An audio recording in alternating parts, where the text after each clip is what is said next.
بسم اللہ الرحمن الرحیم۔ السلام علیکم دوستو، بول جیو بول میں خوش آمدید۔ امید ہے آپ سب خیریت سے ہوں گے۔ تو دوستو، ہماری ویڈیو کا سلسلہ جاری ہے جو کہ قیامت کے متعلق ہے۔ پچھلی ویڈیو میں ہم نے میدان حشر میں جو اللہ تعالیٰ حساب کتاب شروع کریں گے اس کے متعلق بتا رہے تھے۔ تو دوستو، اس سے آگے ویڈیو شروع کرتے ہیں کہ افراد کے علاوہ انبیاء اور رسل کی تکذیب کرنے والی اقوام سے بھی سوال و جواب ہوں گے۔ قوم نوح سے سوال ہوگا، تم نے پیغمبر کی تکذیب کیوں کی؟ وہ حضرت نوح علیہ السلام اور ان کی دعوت کا انکار کریں گے۔ اللہ تعالیٰ حضرت نوح علیہ السلام سے فرمائیں گے، اے نوح، اپنے حق میں کوئی گواہ لاؤ۔ حضرت نوح علیہ السلام عرض کریں گے، میری گواہ امت محمدیہ ہے۔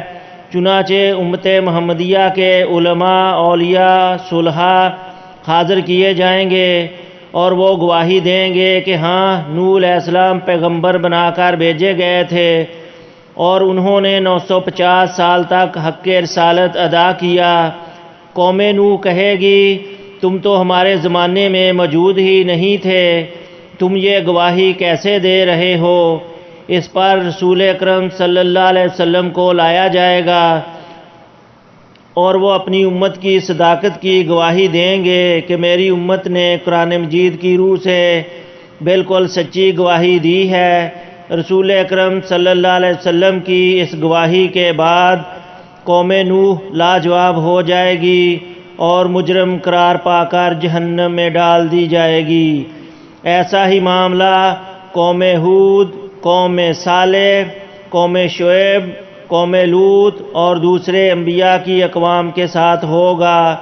جرم ثابت ہونے کے بعد کافر بارگاہ الہی میں درخواست کریں گے، اے ہمارے رب، ہم نے سب کچھ دیکھ اور سن لیا، بس ایک دفعہ ہمیں دنیا میں بھیج دے، ہم ضرور نیک عمل کریں گے۔ ارشاد ہوگا، یہ ممکن نہیں، اب تمہیں اپنے کرتوتوں کا ہمیشہ ہمیشہ کے لیے مزہ چکھنا ہوگا۔ کفار دوسری درخواست یہ کریں گے، یا اللہ، ہماری گمراہی کے ذمہ دار ہمارے پیشوا اور لیڈر ہیں، انہیں ہماری نسبت دوہرا عذاب دیا جائے۔ ارشاد ہوگا، تمہارا یہ عذر بھی قابل سماعت نہیں، گمراہ ہونے والوں کو گمراہ ہونے کا عذاب دیا جائے گا اور گمراہ کرنے والوں کو گمراہ کرنے کا عذاب دیا جائے گا۔ اپنی اپنی جگہ تم دونوں ہی مجرم ہو، دونوں کو اپنے اپنے کیے کی سزا ملے گی۔